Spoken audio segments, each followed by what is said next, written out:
Hello everyone, this is Urvashi Chauhan. Welcome to Courts Today by Live Law. We bring you the latest and in-depth legal coverage. Here is a brief of what all happened in the Indian courts today. Starting with the unrest and communal violence in Purola in Uttarkashi district of Uttarakhand. Purola has been plunged into a communal frenzy over the alleged kidnapping of a 14-year-old girl by two men on May 26th. Though the crime is allegedly committed by both belonging to two different religions, it has been termed as a case of love jihad by local residents. While both accused were arrested promptly, the incident provoked deep communal tension in the town, which has eventually spread to neighboring areas in the state. Over the following days, certain outfits reportedly held protests in several areas and attacked the shops and houses of Muslims in Parola. Not only this, notices in the name of Dev Bhumi Raksha Sangathan were put on the shutters of shops owned by Muslim traders, threatening them to vacate the premises before the Mahapanchayat on June 15th or face dire consequences. Reports suggest that several Muslim families, fearing for their safety, have left the town following the hate campaign against them. A petition seeking to prevent the Mahapanchayat was today mentioned for urgent listing before the Supreme Court.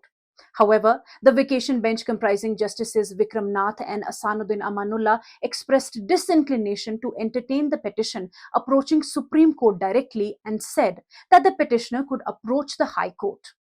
The petitioner has been filed by the Association for Protection of Civil Rights. Post this, the matter was mentioned today itself by noon before Chief Justice Vipin Sanghi at Uttarakhand High Court by Advocate Shahrukh Alam, again seeking urgent listing.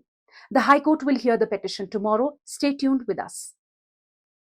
The Karnataka High Court today quashed the proceedings initiated against four persons belonging to the management of Shaheen School in Bidar, where the students belonging to class 4, 5 and 6 had staged a play on the CAA and NRC in the year 2020.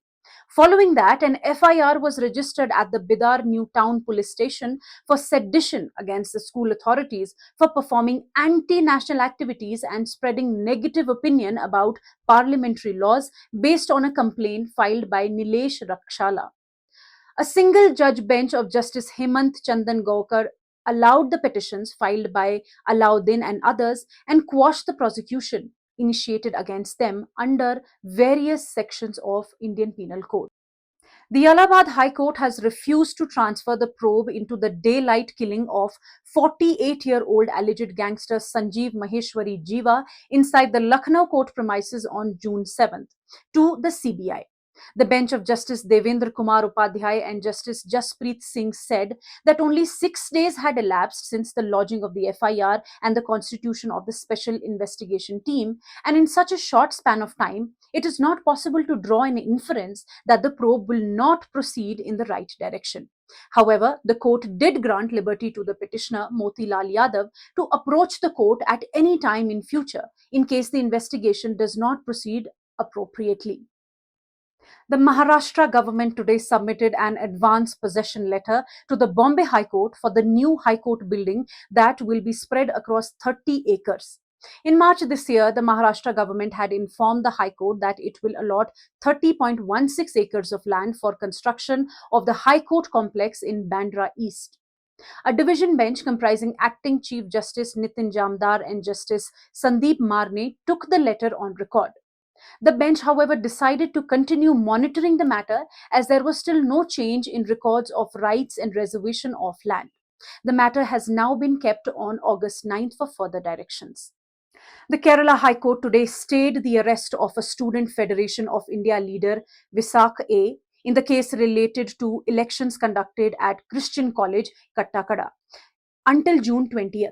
The case pertains to the alleged impersonation, falsification of documents, and misrepresentation during the college elections held in May this year.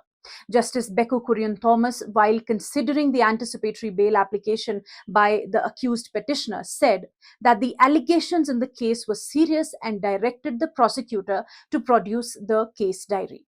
The principal of the college, named as the first accused person, is alleged to have committed certain malpractices during the college elections. The petitioner, a 20-year-old BSc physics student, the second accused in the case, has averred that he has been arraigned by the police without conducting proper inquiry. He submitted that there were no elections conducted in the college since the 5 candidates were selected unanimously. Subsequently, when one of the candidates became medically dispossessed, she voluntarily resigned, and since no elections were held in the college, the principal of the college forwarded his name as one of the representatives. The case has been posted for further consideration on June 20th. The Patna High Court has disposed of 31 public interest litigation petitions seeking establishment of airports in almost all districts of Bihar. Advocate Sumit Kumar Singh, representing the petitioners, referred to an earlier order of the court wherein it had directed all district magistrates in the state to identify encroachments existing over the land meant for 31 airports of Bihar and take immediate steps for their removal. The division bench of Chief Justice K. Vinod Chandran and Justice Madhuresh Prasad observed that the writ petitions would not be maintainable, especially as a public interest litigation, as it was purely policy matter of the respective governments to decide on the establishment of airports, the land to be acquired, and so on. The bench also remarked that it shocks the judicial mind, especially considering the jurisdictional power to interfere in such policy matters. The Madhya Pradesh High Court has taken suo motu cognizance of the deaths of children in the open tube wells in Madhya Pradesh. Earlier this month, a 3-year-old girl in the Sehor district of Madhya Pradesh fell into a 300 feet deep open borewell and got stuck at around 40 feet and further slipped down to a depth of 100 feet due to the vibrations caused by the machines used for her rescue. 2 days later, she was pulled out of the borewell in an unconscious state and declared dead. According to media reports, more than half a dozen incidents of children falling into open borewells and some of them dying have occurred in Madhya Pradesh in 1 year. While initiating a case on the issue, the division bench of the Chief Justice Ravi Malimath and Justice Vishal Mishra said that the matter pertains to the unfortunate death of children in the open tube wells throughout the state of Madhya Pradesh, and hence the petition had been registered as a suo motu proceeding. The Kerala High Court has dismissed the PIL seeking a direction to be issued to the state government to consider and take a decision regarding enactment and implementation of the Kerala Prevention of Eradication of Inhuman Evil Practices, Sorcery and Black Magic Bill of 2019.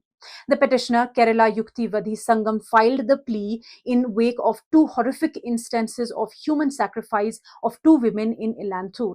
The State Law Reforms Commission, headed by Justice K.T. Thomas, had made its recommendations to the government on the bill in 2019.